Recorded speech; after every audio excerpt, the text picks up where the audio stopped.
It's my great pleasure to introduce to you Hinchingbrooke superstar, Mr. Darren Bent!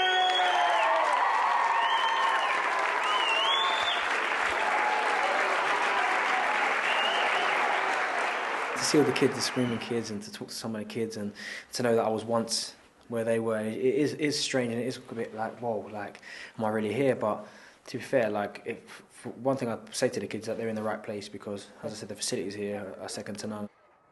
The amount of sporting achievements that the school's accomplished over the years and the facilities and stuff like that, you can't beat it, to be honest. I mean, I know people talk about private schools here, there, and everywhere, but for me, this is definitely the best school, and I feel honoured and privileged to have been to Hinchingbrooke School.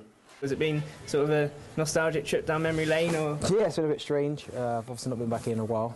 Maybe I should pop back in more often, but yeah, it's always nice to come back and see the old teachers and the facilities, and they've always been state of the art, and it's not changed. Yeah, and did Mr Turnbull teach you PE? Yeah, he did, to be fair. I had the pleasure of having him for PE, and Wait, man, it is what you're talking about. Well, yeah, I had him for a few years now, and it was always good. It was always hard, but obviously it made me the person I am today, and it's always good. For Hinchingbrooke School, to have Darren Bent coming back here is a great honour. So level-headed, an inspiration to the younger peers. He's made it locally, nationally, and now he's an international figurehead, but he still comes back and remembers his roots of Hinchingbrooke School. Outstanding. What made you interested in football, and who was your hero? I can answer that. Mr. Turnbull made him interested. Sorry, go on. And who was your hero growing up? When I was growing up, I was an Arsenal fan. So Ian Wright and Thierry Henry were probably my heroes. How did Hinchingbrooke help with your football career? Just because the facilities were so good. I mean, I was here all the time after school, playing football, lunch times, my first break before school.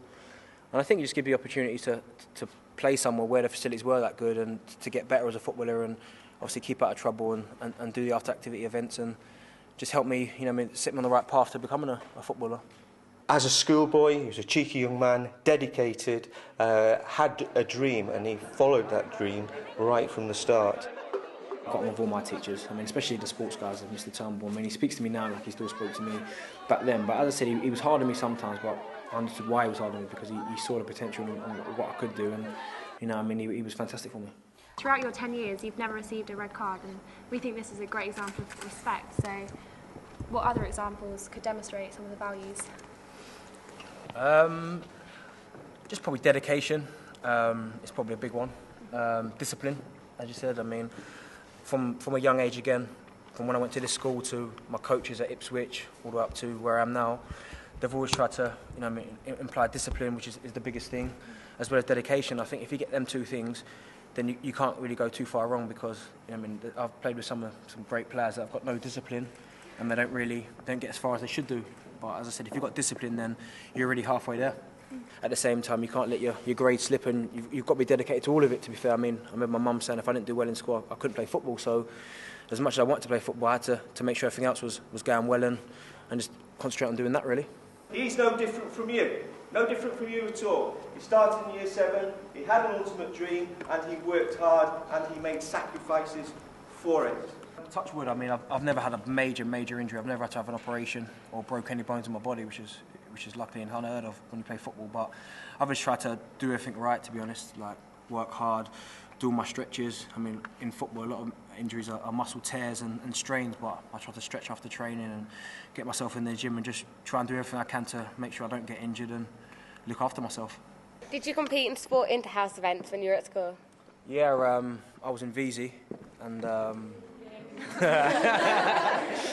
yeah, I was in VZ, and I competed in sports day events and stuff. And to be fair, when I was in school, VZ was always the strongest house, to be fair. So I don't know what it is now, but I say VZ. When I first walked into the school, I remember thinking it was big and I was ever going to settle.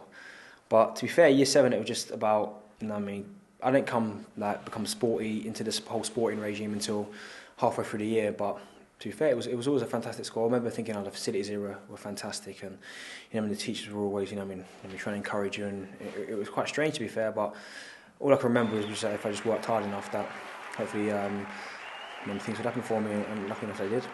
Oh, you always dreamed. I mean, I remember I used to dream, and I remember even signing like one of, I think it was, I can't remember her name, a girl's autograph saying, "Oh, I'm going to sign this for you now, so when I'm famous, then you can say, oh, have it." And to be fair, I saw her not long ago, and she said, "Oh, look, I've still got the piece of paper that you've got." But to be fair, yeah, I used to dream all the time in year 7, but it was only when I really hit probably year 9 is when I really thought, I can really give it a go. He naturally was a very powerful, explosive athlete, and that stood him in good stead as a centre forward to lose players. As a physical educator, he was a role model. He showed good leadership. He was compassionate with people of lesser ability, and always gave up his free time to help the less able. Only 5 people have the gold house pin.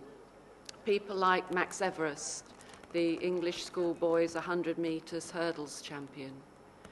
But, Darren Bent, we want you to have a gold pin. Thank you. Wow. To achieve goals, not just in sport, but in any walk of life, I think Darren is an excellent role model and somebody that we should follow with great pride. I like the fact that Darren Bent came to this school. He's a great superstar and a great asset to the school, and it's weird to think that we're sitting where he sat just a couple of years ago.